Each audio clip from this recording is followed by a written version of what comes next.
बात तो सुन भी रहे थे। सुरेंद्र जी, आपका स्वागत और धन्यवाद हमें समय देने के लिए। कांग्रेस पार्टी ने उत्तर प्रदेश में ज़बरदस्त कमबैक किया।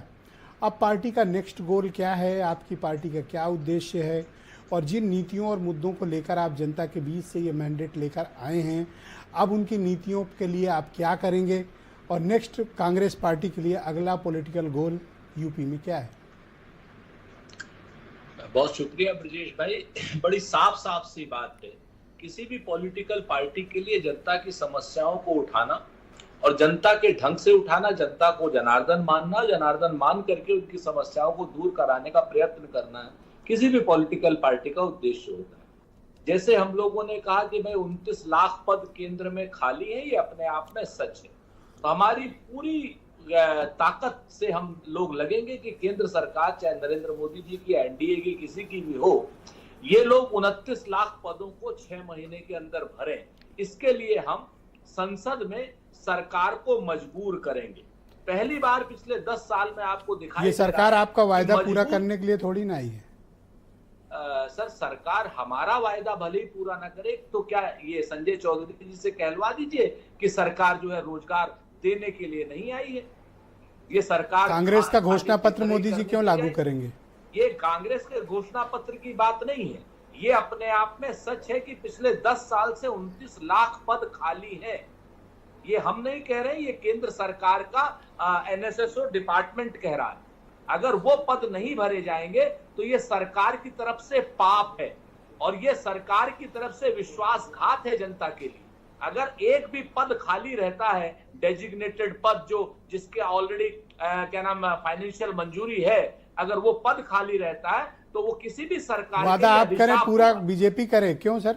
ये हमारा वादा है, लेकिन फायदा तो जनता का है ना। या तो बीजेपी वाले कह दे कि भाई कांग्रेस का वायदा है इसलिए हम पूरा नहीं करेंगे, हम 29 लाख। ये तो वही बात हुई कि चित भी मेरी, पट भी मेरी, और बाकी जो आप एक डायलॉग बोलते हैं वो भी मेरा। नहीं, मैं आप देखिए, ये बात संजय चौधरी जी, चूंकि अब चुनाव हो चुके हैं, चुनाव होने से पहले हम लोगों ने खूब तू मैं करी, लेकिन चुनाव होने के बाद तो जनता के हित की बात करेंगे ना। आप बताइए, जाति जनगणना को लेकर के क्या भारतीय जनता पार्टी ना कर पाएगी? चूंकि इसके सारे सहयोगी कहते हैं कि साहब हम जाति जनगणना के लिए बने हैं। क्या भारतीय जनता पार्टी? अरे भाई, गठबंधन की सरकार है, किसी की बहुमत की सरकार नहीं। अब तो कॉमन मिनिमम प्रोग्राम बनेगा ना। तो कॉमन मिनिमम प्रोग्राम में 3 चीजें आवश्यक रूप से रहेंगी। नंबर 1, रोजगार, जिसमें 29 लाख पद हैं। नंबर 2, स्पेशल स्टेटस का दर्जा बिहार और आंध्रा को, जिसमें ऑलरेडी कॉमन मिनिमम प्रोग्राम होगा। तीसरा, महंगाई को दूर करना। चौथा, आप कौन होते हैं उनका सीएमपी तय करने वाले? सर नहीं, मैं तो आप कह रहे 3 बात चीजें होंगी। अरे भाई, क्यों होंगी? आपसे पूछ के बनेगा। वो इसलिए होंगी कि मैं भारतीय जनता पार्टी की तो जिम्मेवारी नहीं लेता हूं, लेकिन बाकी सारे के सारे दल किसानों को एमएसपी देने के पक्ष में है, किसानों की समस्याएं, किसानों का कर्ज और किसानों का खर्च माफ करने के पक्ष में है। बाकी सारे के सारे दल बेरोजगारी को दूर करने के पक्ष में है, पेपर लीक को ठीक करने के पक्ष में है। बाकी सारे के सारे दल जिन पक्षों में हैं, जो भारतीय जनता पार्टी के सहयोगी हैं, क्या वो इन कॉमन मिनिमम प्रोग्राम को नहीं करेंगे? ये हमारा मानना है। अरे दुबे जी के नेता मंत्री बन गए हैं स्वतंत्र प्रभार के। कम से कम इतनी कर्टसी तो थी कि एक बार बधाई देते। राज्य मंत्री स्वतंत्र प्रभार। जयंत जी को, दुबे जी को संपूर्ण बधाई। और हम तो चाहते हैं कि जो जयंत जी मंत्री बने, साथ के साथ जो यहाँ पर उत्तर प्रदेश में इनके मंत्री बने, अनिल जी या क्या नाम है उनका, वो अपना पदभार भी स्वीकार कर ले। हमारी तो शुभकामना है दुबे जी को एमएलसी भी बना दे। हम तो चाहते हैं इस बात को कि भाई दुबे जी अगर उस तरफ गए हैं। अरे 2 एमपी जिता के आए हो, मांग तो इतना रहे हो जैसे पूरी दुनिया ले लोगे। अरे हो गया, जो मिल गया वो क्या कम है? ये दुबे जी से पूछिए। पैरवी तो आप ऐसे ही कर रहे हो।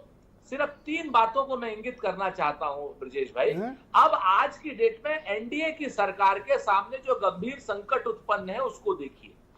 एनसीपी के प्रमुख एक नेता ने, प्रफुल्ल पटेल ने और अजीत पवार साहब ने मिनिस्ट्री का पद लेने से मना कर दिया। नंबर 1। नंबर 2, क्या नाम जो है इनके, सुरेश गोपी हैं। आज सुबह से खबर चल रही थी कि साहब उन्होंने मंत्री लेने के बाद कहा कि मैं छोड़ना चाहता हूं।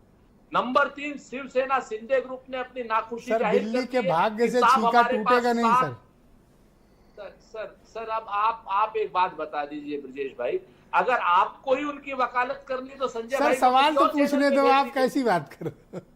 नहीं, मजा आप तब है संजय भाई जब को काउंटर किसी और क्वेश्चन हो चैनल पे सर। भेज दीजिए। एक तरफा डिबेट का क्या मजा है? नहीं, एक तरफा नहीं सर, आप बीच में तो पूरा तो हमें सवाल जवाब तो कर लेने दीजिए ना। जी तीसरी बात जो मैं आपसे कह रहा हूं कि शिवसेना शिंदे ग्रुप का लेकर के ये लोग बता दें कि कैबिनेट मिनिस्ट्री उन्हें, और चौथी और अंतिम बात है जो उत्तर प्रदेश से मुताल्लिक है, ये जरूर हम आपसे चाहेंगे कि योगी आदित्यनाथ के पीछे जो ताकतें, चाहे वो देवेंद्र फडणवीस के इस्तीफे के नाम को लेकर के हो, भूपेंद्र चौधरी के इस्तीफे के नाम को लेकर के हो, जो योगी आदित्यनाथ जी के ऊपर अनैतिक क्या नाम जो दबाव डाला जा रहा है, उस पर भी संदेह के बादलों को ये भारतीय अचानक जनता से पार्टी इतनी को स्पष्ट मोहब्बतें करना है। योगी आदित्यनाथ के लिए बरस रही हैं, मैं कारण नहीं समझ पा रहा। कोई डिबेट थी जिसमें आप बिना कोसे गए न हो, अभी आप एकदम से भावुक हो गए उनके लिए। हृदय परिवर्तन? नहीं, ये हृदय परिवर्तन नहीं है, ये बात सबसे बड़ी ये है कि दो गुजरात के लोग उत्तर प्रदेश के एक संत को और महंत को परेशान कर रहे हैं। अरे और बहुत जिम्मेवारी से कह ये रहा हूं कब से हो गया सर कि दो इतना प्रेम? अरे प्रेम क्यों नहीं होगा, उत्तर प्रदेश के वासी है। संजय भाई को अगर कोई कहेगा, हमारे राजनीतिक मतभेद अपनी जगह, लेकिन संजय भाई को गुजरात 100 डिबेट में कम से कम भला बुरा कह के गए, इस्तीफा मांगते थे आप। आज इतनी मोहब्बतें हिलोरे मार रही हैं कि मुझे तो चिकोटी काट के चेक करना पड़ रहा है कि आप कांग्रेस में ही हो। ब्रजेश जी, वो अभी भी मांगेंगे हम इस्तीफा, लेकिन हम उत्तर प्रदेश के वासी हैं, रहवासी हैं, अपने सर हेमंत तिवारी जी कुछ कहना चाहते हैं सर, मैं हेमंत जी को स्क्रीन पे लाना चाहता हूं। हमारे संत को तंग करेंगे तो निश्चित तौर पर हेमंत जी कह रहे हैं कि अब सुरेंद्र जी